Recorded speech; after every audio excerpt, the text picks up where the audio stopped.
Bahaye ikaze kuri iyi channel yacu yitwa Learn with Dr. Olive, aho tubagezaho ibiganiro bijyanye n'ubuzima bw'abana. Ese ni gute wakwita ku mwana? Ese ni ibihe bimenyetso umwana agaragaza bikakwereka ko akeneye ubuvuzi bwihutirwa? Uyu munsi ndashaka kubaganiriza ku kintu kijyanye, ese umwana muzima ni gute yiyongera mu biro? Ese umwana utiyongera mu biro ni igiki namukorera? Ndagushishikariza gukora subscribe kugira ngo ujye ubona ibiganiro byose tunyujijeho kandi bifashe n'umwana wawe mu kugira imikurire myiza. Njyewe mugiye kubana nitwa Dr. Olive. Ni gute yiyongera mu biro?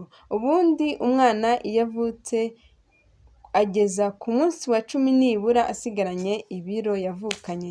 Nimba yaravukanye ibiro 3, ku munsi wa 10 nibuza abenshi abagarukanye ibiro yavukanye. Iyo atabigize haba harimo ikibazo, umuntu aba agomba kumenya se ni iki kibitera. Ikindi, kugeza ku mezi 5 umwana agenda nibuza yongeraho amagarama 30 kuri 40 buri munsi, aribyo bituma umwana nibuza ageza amezi 5 kuri 6 amaze kwikuba kabiri ibiro yavukanye. Nimba umwana yaravukanye ibiro 3 ajya kugeza ku mezi 5, 6 nibuza afite ibiro 6. Ibyo bikaba ari byo bitwereka nibuza ko umwana ari kwiyongera mu biro neza uburyo bwateganyijwe. Noneho umwana urengeje amezi 6, umwana nibuza ajya kugira umwaka yikubye 3 y'ibiro yavukanye. Iyo agejeje umwaka atikubye 3 y'ibiro yavukanye, bivuze ko nimba yaravukanye ibiro 3 agomba kugeza nibuza ku mwaka afite ibiro 9. Iyo atabigize haba harimo ikibazo mu mikurire ye, tugomba kumenya se ni igiki kiri gutuma umwana atiyongera ibiro mu buryo bwateganyijwe. Ari byo tubashishikariza neza gupimisha umwana ibiro ku gihe neza kugira ngo umenye imikurire ye niba igenda neza. Ese nimba umwana ubonye atari kugenda yiyongera mu biro, ni igiki wamukorera cy'ibanze? Icya mbere ni ukureba ku byo umwana afata.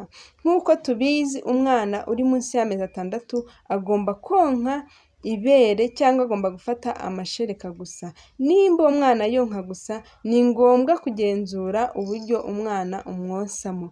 Ese umwana yonka kangahe ku munsi? Nibuza umwana uri munsi y'amezi 6 aba agomba konka inshuro 8 ku munsi, kandi akamara nibuza iminota 15 kugeza kuri 20 ku ibere ari konka. Nibyo bishobora gutuma yongera ibiro. Ikindi, ukareba nk'umumama se ni igiki ufata nkawe mu bijyanye n'ibyo kurya. Ese indyo ufata irimo intungamubiri zihagije? Kuko nk'uko tubizi, umwana aba ari gufata intungamubiri bitewe n'ibyo mama we nawe yafashe. Ni ngombwa nk'umubyeyi uri konsa umwana gufata indyo yuzuye kugira ngo n'umwana abashe gufatamo intungamubiri zabugenewe zituma yongera ibiro neza mu buryo bwateganijwe.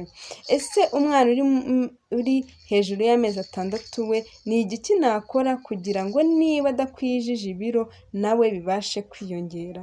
Uwo mwana tuzi neza yuko aba yonka, ariko ugenda umuvangiramo n'imfashabere, igikoma se, ibyo kurya se. Ni ngombwa kugenzura se umwana ni ibiki afata, ukareba niba byujuje intungamubiri.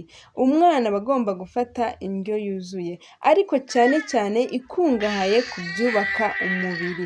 Ese ibyubaka umubiri ni ibihe umwana agomba gufata? Ibyubaka umubiri harimo amagi se, harimo ibifasha kongera ibiro. Ikindi, ukamuha ibiryo bikungahaye ku mavitamine, imboga nyinshi, imbuto. Ibyo nabyo biri mu bifasha ubuzima bwe kugira ngo bugende neza kandi yongere ibiro mu buryo bwateganijwe. Ni byiza rero kugenzura ibyo uha umwana mubyeyi kugira ngo umwana wawe akure ameze neza kandi yongera ibiro mu buryo bwiza, ndetse ubuzima bwe bubashe kugenda neza. Rero ndabashishikariza gukora subscribe kugira ngo tujye tubagezaho bimwe mu bintu bizagenda bifasha abana banyu mu kugira imikurire myiza. Murakoze. Rero nk'uko nabibabwiye tugiye gukomeza turebera hamwe ese umwana muzima